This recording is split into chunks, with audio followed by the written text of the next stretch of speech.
So here is the teeny tiny little box for the Moto G, probably the smallest phone box I have ever seen. Nothing really that exciting about it though. Picture of the device on the front, Motorola, a Google company, and then some specs. We're going to get into all of that. The big thing to remember when you take a look at this guy and you consider it is it's $179, which is about what most phones cost you on a 2-year contract, except this guy does not require a 2-year contract. So Motorola, a Google company, consider this sort of the kid brother to the Moto X. It's got a 4.5-inch screen compared to the 4.7 screen on the X. And inside, as expected, there ain't much. There's a phone, there's the charging cable, it's the standard micro USB, and some books. You can remove the back plates, and well, she'll show what that looks like in just a minute. But let's take a look at this here phone, and it feels exactly like a smaller Moto X, which is to say it feels very nice. Go ahead and peel off this plastic part, if I can. God, stupid plastic part. All right, so after much fussing, I finally got that plastic off. Power the phone on, and I'll tell you a little bit about the device and what it's got. So you're looking at a 4.5-inch just lit up screen. It's a 720 screen, so that means 1280 by 720. If you can do the quick math in your head, it's a PPI of, if you said 326, you are a genius. Android 4.3 at launch, but I expect 4.4 to come here very quickly, as it already made its way over to the Moto X. Being powered by a 1.2 GHz quad-core Snapdragon 400 processor. So bear that in mind. It's got a gig of RAM on here. It comes in 8 or 16 gigabyte flavors of storage. If you want external storage, you're going to be relying on Google Drive. They do give you 50 free gigabytes of space. We've got a 5-megapixel camera on the back and a 1.3-megapixel shooter living right there on the front. 802.11 ABGNN, Bluetooth 4.0 on here. Battery is a pretty decent size, 2,070 milliamp hours, no NFC.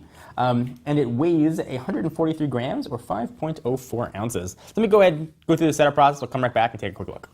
We've got it all powered up and ready to rock, and it looks like stock Android, save for a few Motorola exclusive. Let's see what we got here in the app department. One of the big ones is Moto Assist. I love that. You might just gloss by it and not even use it, but it's great to use when you're driving in the car. And of course, it does not come from a carrier, so there is no carrier bloatware at all. Motorola Migrate, and that's if we wanted to use that when we first started. It transfers over all your business. And Quick Office comes on here right out of the box. So quick tour of the device. We got nothing on the left-hand side. On the right-hand side, you've got a power and lock button sitting above, which sort of reverses what we've seen usually of your volume up and down, which is a single button with a pressing on the top or the bottom for what you want to do.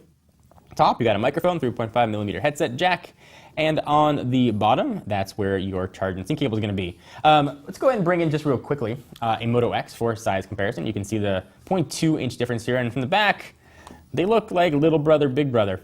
This is definitely a little bit on the thicker side, but not by much, and a little bit of a sharper angle up at the top. But other than that, they feel really, really similar. So you're probably thinking to yourself, I love the Moto X, I love Moto Maker because I could customize my phone. Can I do that with this? Well, you can't do the Moto Maker, but Moto doesn't want you to be left out of the customization game. You can actually replace this backplate. Let me show you what that looks like. So just go ahead and go under where that charge and sync cable is, and you sort of just pry off the back. And you can pick up different colors and options, so you can still get that customization feel that you like. The battery, though, you are not going to be able to get to, and that's where your SIM is going to live. The back, it is plastic, but it's textured, and so it feels really nice, and it sits almost flush to the back of the phone. So you don't have any sort of give when you push in, so it feels very high quality. Motorola sent us a blue one. This phone was sent to us from the folks at Moto's PR company, so we'll go ahead and pop a blue one on, give it a little splash of color, and then boom! I've got a new customized phone. It doesn't look like it. There aren't any seams really around it, so you can't really even tell that it's a removable backplate. But it does look like almost two phones are smashed together. You got that two-tone color if you do a color backplate, so bear that in mind. But we'll put this phone through its paces, take a look at it, see anything notable that we want to share with you, and of course we'll compare it to the Moto X. But anything that you want to see about this phone, be sure to let us know. Leave in the comments down below, and of course check us out at technobuffalo.com for the latest and greatest tech news. Please give the video this guy. We always appreciate it. I'm John Ranger from Techno Buffalo, and I'll see you in the next one. I want to take a break for just a quick second to tell you guys to check out the latest Turkish Airlines commercial. You know I'm a big sports fan, and this one features my favorite Kobe Bryant and Lionel Messi. Check it out. I have the link right down below. What's up, everyone? It's Ashley. Thanks so much for watching that most recent video. If you enjoyed it, please click on the word subscribe right underneath me to get tons of more tech videos from us here at Techno Buffalo. We've got unboxings, comparisons, reviews, recaps, and everything else you can think of here on the channel. Now, if you're in the mood for more technology, just click right over here to check out some of our most recent videos. See you next time, humans.